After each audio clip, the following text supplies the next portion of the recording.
no decorrer da nossa websérie, falamos em autoconhecimento. E falar em autoconhecimento significa gerenciar nossas emoções. E por isso é fundamental entendermos que o nosso cérebro é muito complexo, mas que o córtex pré-frontal é a parte mais nobre do cérebro justamente por ele estar acima de onde ocorrem as nossas emoções. O córtex pré-frontal seria a parte racional e intelectual que cobre a área das emoções. Portanto, se quisermos gerenciar as nossas emoções, tudo que nós devemos fazer é fortalecer o córtex pré-frontal, porque é a parte que cobre realmente a área das emoções. Estou te dando esse vídeo de bônus com dicas valiosíssimas para você aprender a gerenciar as suas emoções. Então, chegue com muito amor, dê um like aqui no nosso canal, compartilhe esse vídeo e se você não está inscrito, se inscreve aqui também. Essa é a sua colaboração para esse canal chegar em mais mulheres que precisam das dicas que eu vou dar por aqui hoje, ok? Mas o que são as emoções? Emoção é energia em movimento. Nós não controlamos a chegada da emoção, mas o tempo que ela dura em nós podemos controlar. Ela se instalou, eu reconheço e através de algumas técnicas eu mando ela embora. As emoções se manifestam nas partes mais primitivas do nosso cérebro, a partir dos bilhões de bits de informações que entram nesse sistema chamado cérebro. Então, se não controlamos a chegada das emoções, mas nós podemos aprender a controlar a duração, treinando isso. É preciso ter consciência que toda emoção tem um padrão de respiração. Então eu preciso treinar a volta para o meu centro com a respiração consciente. E nós temos dois tipos de reações para isso, a corporal e a mental. Vamos começar com as dicas corporais para gerenciar as emoções, certo? A primeira coisa é descarregar os músculos, alongar, movimentar o corpo e oxigenar o cérebro através de uma caminhada matinal, por exemplo. Adquira o hábito de prestar atenção na respiração. Quando nós estamos com medo, com ansiedade, a respiração é curta e acelerada, o coração dispara. Então, sair da emoção do medo, da ansiedade, a respiração em 3 ou 2 segundos é uma ótima ajuda. Puxando e contando mentalmente até 3, segurando contando até 3 e soltando o ar em 3 segundos também. Essa é a primeira técnica, fácil e rápida de fazer. Faça isso 1 minuto, 2 ou 3 vezes ao dia. Já a segunda técnica é a respiração abdominal. Coloque uma mão no peito e a outra no abdômen, encha o peito de ar e estenda o abdômen também, crescendo o abdômen, né? E solta calmamente. Isso ativa o nervo vago que fica entre o peito e o abdômen e acalma sua mente tagarela e o seu coração acelerado. O mesmo vale para o banho frio ou o banho gelado. Ele ativa o nervo vago e no decorrer do dia você está mais calmo para entender os desafios que acontecerem, porque seu corpo entendeu um nível de estresse calculado com esse banho no momento que ele ativou o nervo vago. Essa é a terceira dica. Então, banho gelado ou no mínimo um banho natural pode ajudar muito a neutralizar esse estado de medo e de ansiedade durante o seu dia, porque também ativa o nervo vago. E então, depois de pôr em prática essas estratégias corporais, vêm as estratégias mentais. Mas só depois de ter adquirido essas habilidades que são corporais, agora você parte para as estratégias mentais. E a primeira é você perceber ou fazer de conta que o seu cérebro é um computador e as suas emoções são os programas desse computador magnífico. Para entender isso, é preciso desenvolver a metacognição, que é a consciência do meu pensamento. É você perceber que existe uma consciência interna, uma voz interna ou um diálogo interno dentro da sua mente. Acredite, você tem uma estratégia para gerar medo, para gerar raiva, ansiedade e você põe isso em prática inconscientemente. Isso funciona como se você tivesse uma sequência de emoções que te levam a sentir isso, a sentir o medo ou a sentir a raiva, a ansiedade.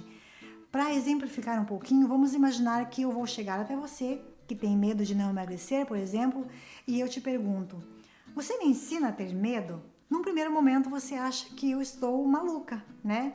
Mas aí você imagina que sente quando pensa que pode fracassar e se frustrar se não conseguir emagrecer e você me diz: Tenho pensamentos rápidos, imagens de comida que eu gosto de comer, mas que eu não vou poder comer, né? Aí o coração fica gelado e em seguida eu penso o quanto é gostoso comer uma pizza e me lembro que odeio fazer atividade física. E aí vem uma voz interna que me diz que eu não vou conseguir. Preste atenção, qualquer pessoa que seguir essa receita, pelo menos um pouco de medo ela vai sentir. A pessoa consegue criar um medo. E se fizer isso todos os dias, pronto, você desenvolveu um medo. Então a primeira coisa é identificar isso. Ver qual emoção está dominando o teu dia. Hoje eu estou com muita raiva ou estou triste. Entendem? São perguntas que você deve fazer.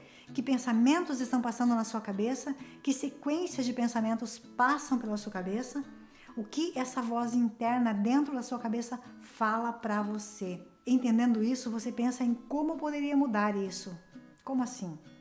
Bom, se essa voz interna é identificada e eu compreendo isso, eu consigo desenvolver um diálogo com essa voz.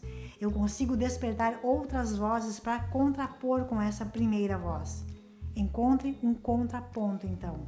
Ou seja, identifique a emoção e se vier um pensamento ruim, encontre conscientemente um pensamento contrário. Um motivo contrário que seja positivo, claro, né? Se essa voz está te deixando triste, ela pode estar enfatizando as coisas ruins da vida. O contraponto é você lembrar das coisas boas. É como se essas vozes fossem parte da nossa personalidade. É como se o nosso eu fosse composto de um monte dessas vozes, entendem? As pessoas com medo têm pensamentos catastróficos. Então, por exemplo, se tem medo de andar de elevador, você pode racionalmente pensar qual é a chance desse elevador cair e buscar algum dado que você tenha ouvido falar em acidentes de elevadores. Pergunte, nesse prédio, quantas vezes o elevador caiu? Então você faz um questionamento racional para aquele pensamento que é irracional, que não tem fundamento. E você percebe o que essa voz está te dizendo, nada mais é do que medo. E você apresenta então esse contraponto, é como se você estivesse lidando com outra pessoa. É como se você tivesse pessoas dentro da sua mente e assim você consegue identificar que estratégias você pode usar. É muito importante seguir a estratégia que eu te apresentei no primeiro, que é o corpo, né? Com os movimentos, com a respiração, porque se a gente for direto querer atuar no pensamento, a gente não consegue. Porque o que você pensa é determinado pelo que você sente e não o oposto. Se você estiver se sentindo triste, você tem pensamentos de tristeza. Se você está se sentindo ansiosa, você tem pensamentos de ansiedade. Então, aprendendo a respirar primeiro, você neutraliza esse estado emocional e aí sim fica mais fácil você interferir no seu pensamento.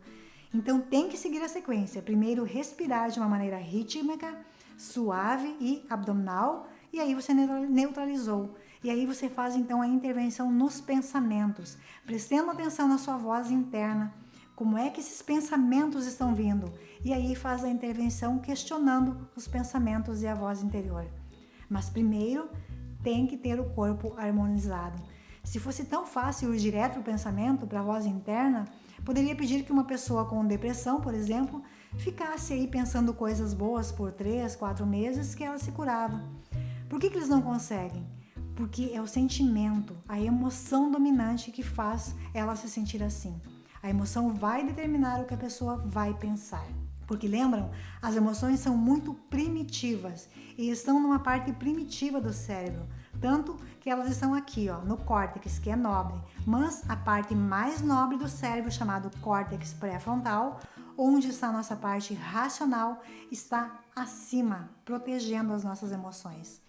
Então tem que fazer na sequência que eu propus. Respiração, agora eu olho meu pensamento, analiso ele, como é que a minha mente está criando esses estados emocionais que eu estou tendo e assim fazer o detox mental. Mais importante do que isso que vocês estão ouvindo na teoria é a prática.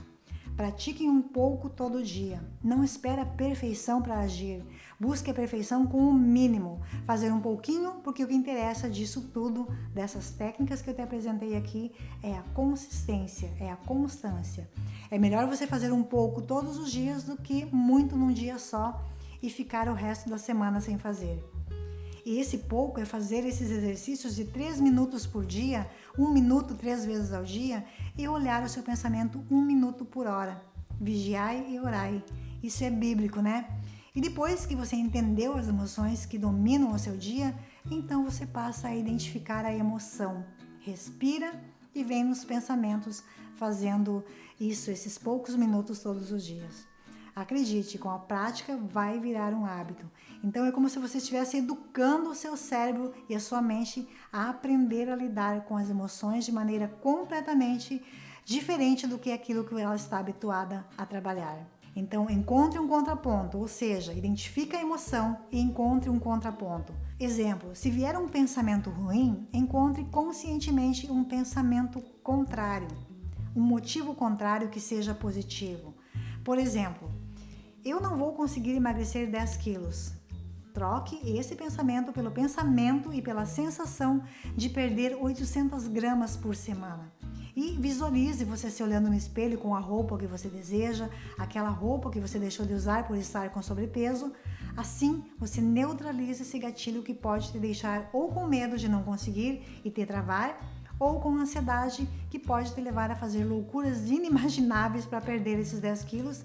E te digo mais, você não vai conseguir igual, porque nada que é feito com ferramentas de imediatismo tem resultado duradouro. Passe a desenvolver a consciência das emoções que estão fluindo no seu corpo, porque nós vivemos um momento em que a tecnologia tira a nossa atenção. Então a gente se desloca o tempo todo para fora de nós mesmos, para uma tela geralmente, né? E você perde a conexão com a emoção que está ocorrendo. E quando você percebe, você até se assusta, porque é como se o copo tivesse derramado. Ou seja, o estado emocional já tomou conta de você.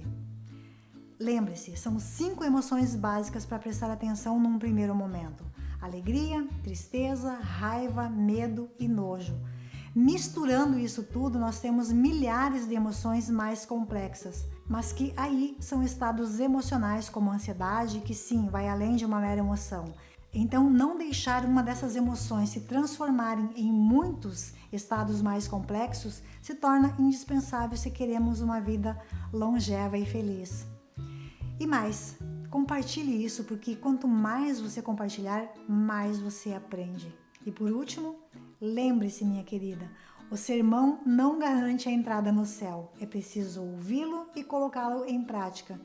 E se você quer colocar em prática mais do que isso, eu te convido para vir para dentro do nosso grupo fechado do Descomplica Menopausa, com mais de 11 mil alunas que decidiram assumir a responsabilidade pela sua saúde. Eu vou deixar o link na descrição do vídeo para você conhecer o nosso programa e se inscrever se você quiser, ok?